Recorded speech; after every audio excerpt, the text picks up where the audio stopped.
Wobbledogs is a 3D pet simulator where you raise the strangest creature known to mankind, Wobbledogs. They're very weird and can mutate depending on what food you feed them.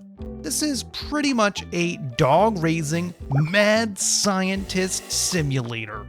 This is a funky game, but a chill, relaxing experience. You're running this digital kennel where these Wobbledogs come in from eggs and you care for them the best you can. You have to give them the best environment possible. That's pretty much it.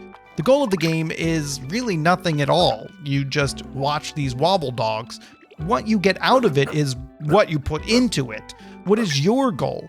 My goal was to just see how the Wobbledogs would transform and mutate throughout their life and what's the weirdest Wobbledog I could create.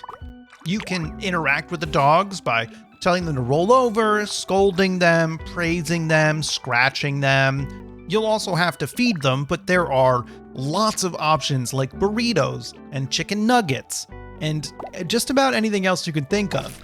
Anything else in the stage they might even eat, like poop or dirt or teeth or yeah, there's a lot of weird stuff to feed your Wobbledog, which influences how they mutate. This is an example of my Peanut, who just mutated, and you can see the different mutations on the right-hand side of the screen and what has changed in this dog. You can see a before and after shot as well, which is super useful.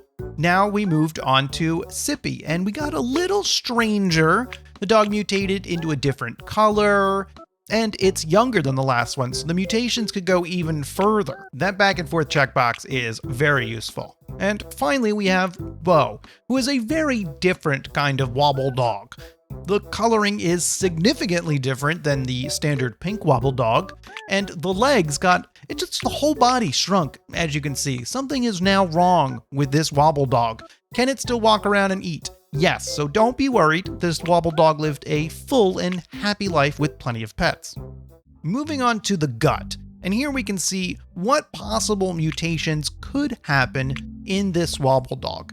The mutations are extremely subtle sometimes, though. You might be trying to feed the Wobbledog one food over and over again, and you might not get the result you're looking for. I found it a little frustrating when I was trying to breed the longest dog possible, and it just wasn't happening in the way I thought it was going to work.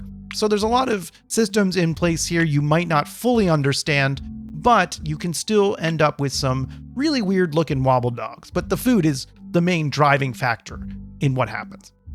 One of the quickest ways to, frankly, get a ghastly Wobbledog is to breed them together. You pick two, you breed them, and then you go to this weird simulated breeding room where you pick out the next version you want in this litter, or that's the one that would come out of the egg, or you can pick two and crossbreed again. And you can do this over and over again, trying to get the features you're looking for. It's a lot of fun to pick the attributes you're looking for to try and get the dog you want. It doesn't seem like it lines up perfectly, and including the mutations that happen during the Wobbledog's life, you might not end up with the Wobbledog you're looking for. Also, some of the Wobbledogs I pick sweat and profusely sweat, and I don't understand what's going on with that. Is that an attribute to profusely sweat? It was very strange. Moving on to the building, and you do get a lot of rooms you can have. I'm not really sure I understand the point of the rooms because you can still only have so many Wobbledogs in your kennel. Really, there's more than enough room. I'm pretty sure they could all hang out in one room. What I did was use different rooms to feed them different kinds of food in hopes of mutating them in a certain way. That did not really go as expected, but maybe I just didn't give it enough time. I'm a very impatient person. The building mechanics are very straightforward. You just place objects on a grid pattern. You can choose carpeting, wallpaper, you can plant plants on the floor, but all of this is really aesthetics. It has no real purpose in the game.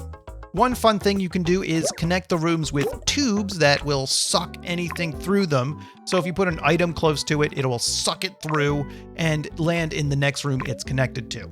So if you're a goal-oriented person, you could try and unlock as many of these goals as possible. It's not really the point of the game, but they're here if you want them. Once you do complete it, you will unlock Wobbledog toys, items you can place, more rooms, basically more of everything in the game. Overall, Wobbledogs is, well, I mean, it's one of the weirdest games I've played this year. It's relaxing and a chill experience that I'm not going to be forgetting anytime soon. I do wish I could speed up time though, so I could see some of the stranger mutations much quicker. They kind of take a long time to get to. I had fun with Wobbledogs though, and I'm thoroughly impressed that the developers created something this outlandish, really. First, I want to recommend it to players who want to run a bizarre dog kennel. Gamers who would find it relaxing to grow and learn about their Wobbledogs, play with them, pet them, relax with them in their rooms. The second player I would recommend this to is still going to need some of the features of the previous person, but additionally might find it enjoyable to get the most unusual Wobbledog possible through mutations and breeding. There's actually a lot of surprises in this game. That's the end of the video, and we learned you are what you eat. I have other sage advice you can learn if you only subscribe and watch the next videos. See ya.